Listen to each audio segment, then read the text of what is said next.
ओम नमः शिवाय। गरीब किसान के महादेव। बहुत समय पहले भारत के एक छोटे से गांव में रामू नाम का एक गरीब किसान रहता था। वह दिन रात मेहनत करता, लेकिन भाग्य उसका साथ नहीं देता। उसकी छोटी सी जमीन थी जिस पर वह खेती करता, परंतु सूखा, बेमौसम बारिश और कीटों के कारण उसकी फसल हमेशा खराब हो जाती। घर में पत्नी सीता और 2 छोटे बच्चे थे, जिन्हें 2 वक्त की रोटी जुटाना भी मुश्किल होता जा रहा था। रामू को भगवान शिव में अटूट श्रद्धा थी। वह रोज सुबह मंदिर जाकर भगवान महादेव के सामने सिर झुकाता और उनसे अपनी तकलीफें कम करने की प्रार्थना करता। गांव के लोग उसकी भक्ति देखकर कहते, रामू, सिर्फ भगवान के भरोसे बैठने से कुछ नहीं होगा, मेहनत करो। लेकिन रामू का उत्तर हमेशा एक ही होता, महादेव देख रहे हैं, वे सबका भला करेंगे। एक साल फिर से सूखा पड़ा, खेतों में दरार पड़ गई, कुएं सूख गए और गांव के लोग पलायन करने लगे। रामू के पास भी कोई विकल्प नहीं था। उसने सोचा कि वह शहर जाकर मजदूरी करेगा, लेकिन घर परिवार को छोड़कर जाना कठिन था। एक दिन वह भारी मन से मंदिर गया और महादेव के चरणों में गिरकर रोने लगा। हे महादेव, क्या मेरी मेहनत का कोई मोल नहीं? कब तक मैं यूं ही भूखा प्यासा रहूंगा? रामू की श्रद्धा देखकर मंदिर के पुजारी बोले, बेटा, भगवान हमारी परीक्षा लेते हैं। अगर तुम सच्चे मन से शिव जी की आराधना करोगे तो वे अवश्य तुम्हारी मदद करेंगे। उस रात रामू को एक सपना आया। उसने देखा कि भगवान महादेव स्वयं प्रकट हुए और बोले, रामू, तुम्हारी भक्ति सच्ची है। कल सूर्योदय के समय तुम अपने खेत में जाओ और पहली किरण के साथ जो भी चीज दिखे उसे उठाकर घर ले आना। तुम्हारा संकट दूर हो जाएगा।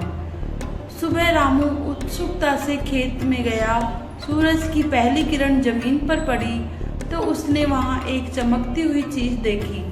उसने पास जाकर देखा तो वह एक छोटा सा तांबे का घड़ा था।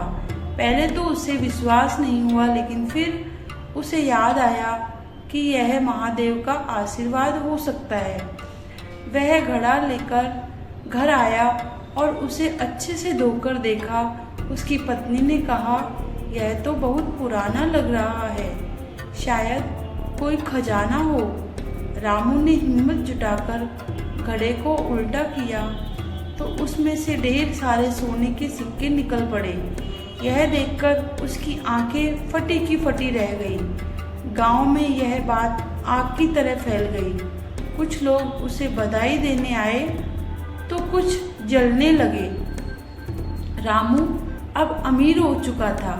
उसने अपनी जमीन को अच्छे से संवार लिया, घर ठीक कराया और गांव के गरीबों की मदद करने लगा।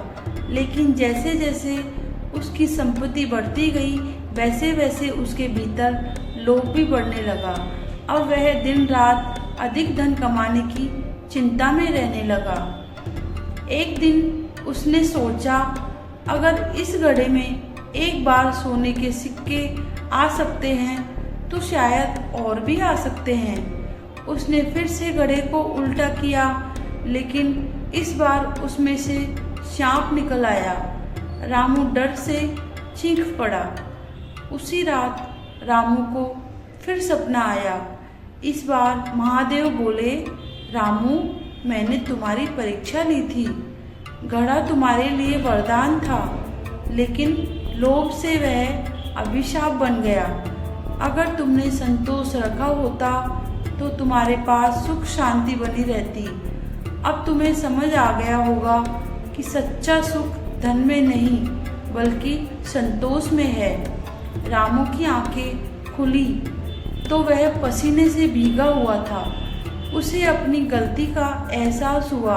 अगले दिन उसने घड़े की शिव मंदिर में चढ़ा दिया और प्रण किया कि अब वह सिर्फ परिश्रम से कमाएगा और लोगों की भलाई करेगा।